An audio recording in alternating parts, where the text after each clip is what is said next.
how we use this object can be leveraged to our interaction with the digital world. Rather than using a keyboard and mouse, why can I not use my computer in the same way that I interact in the physical world?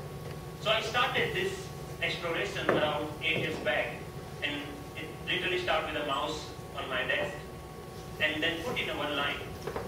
It had some strings and pulleys and some spring. And what I got is basically a gesture interpretation device that actually acts as a motion sensing device made out of $2. So here, whatever movement I do in my physical world is actually replicated. Why not making a Google map, but physical world? Rather than typing a keyword to find something, I put my objects on top of that. If I put a boarding pass, it will show me where is your flight gate. A coffee cup will show you where you can find more coffee, or where you can press that block. So this was some of the earlier explorations I did, because the goal was to connect these two worlds seamlessly. Among all these experiments, there was one thing very common. I was trying to bring a part of the physical world to the digital world.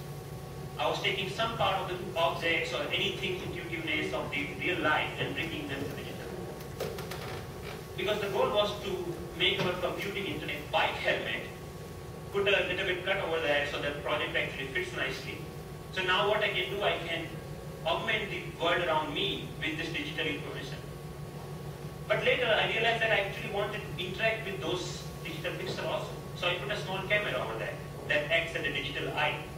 Later we moved to a much better consumer-oriented patent version of that many of you are now knowing as Sixth Sense device. But the most interesting thing about this particular technology is that you can carry your digital world with you wherever you go with you. You can start using any surface, any wall around you as an interface. The camera is actually tracking all your gestures, whatever you are doing with your hands, is understanding that gesture. And actually, if you see, there are some color markers that in the beginning version we are using over there. You can start painting on any wall, that you stop by a wall and start painting on that wall.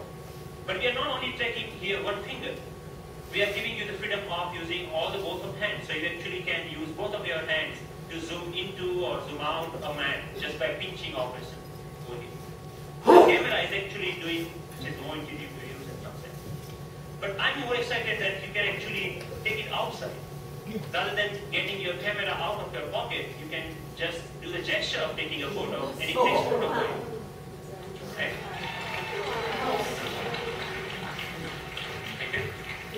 And later I can find a wall, anywhere a wall, and start browsing these photos. Or maybe, okay, I want to modify this photo a little bit and send it as an email to a friend. So we are looking for an era where computing will actually merge with the physical world. And of course, if you don't have any surface, you can start using your palm for simple operations. And here I'm dialing a phone number just using my hand. Yep. The camera is actually not only understanding your hand movements, but interestingly, it's also able to understand what objects you are holding in your hand. What we are doing here is actually, for example, in this case, the book cover is matched with so many thousands of, or maybe millions of books online, and checking out which book it is. Once it has that information, it finds out more reviews about that, or maybe New York Times had a sound overview on that, so you can actually hear on a physical book as a review of a sound. This was Obama's last visit last week to MIT. Particularly, I want to thank two outstanding MIT. So I was seeing the live of his talk outside in just a newspaper. Your newspaper will show you live of your weather information rather than having updated like you have to check your computer in order to do that, right?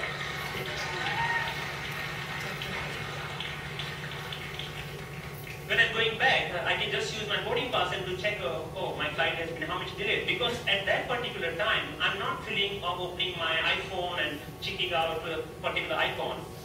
And I think this technology will not only change the way, yes, it will change the way we interact with people also, not only in the physical world. The fun part is like I'm going to Austin Metro and playing Pong game inside the train on the ground, right? And I think the imagination is the only limit of what you can think of when this kind of technology. Many of you are actually excited about the next generation tablet computers to come out in the market. So rather than waiting for that, I actually made my own, just using a piece of paper. So what here I did is remove the camera. All the cameras, webcam, have a microphone inside that camera.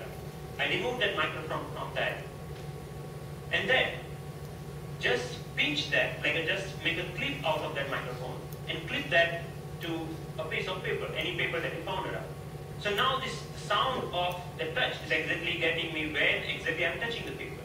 But the camera is actually tracking where my fingers are moving. You can of course watch movies. Good afternoon. My name is Russell, and I am a wilderness explorer in Tribe 54. And you can of course play games. Here the camera is actually understanding how you're holding the paper and playing a car racing game.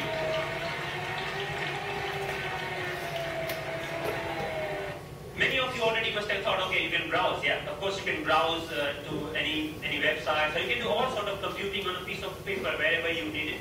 So, but more interestingly, I'm interested that how we can take that in a more dynamic way. When I come back to my desk, I can just pinch that information back to my desktop so that I can use my full-size computer. And why only computers? We can just play with papers. Like paper word is interesting to play with. So here I'm taking a part of a document and putting over here the second part of a from second place, and I'm actually modifying the information that I have over there, integrating information to our everyday objects will not only help us to get rid of the digital divide, the gap between these two worlds, but will also help us in some way to stay human, to be more connected to our physical world. And it will actually help us not end up being machines sitting in front of another machine. That's all. Thank you.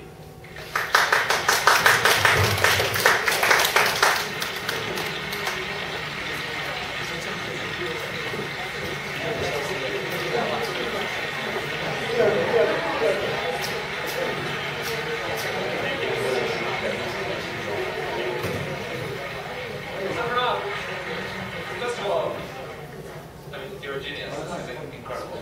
Really. Thanks a lot. What are you doing with this? Is there a... This is more available to people so that anyone can develop their own sixth sense device, because the hardware is actually not that hard to manufacture or something hard to make your own. And I will provide all the open source software for them, maybe starting next month. So that.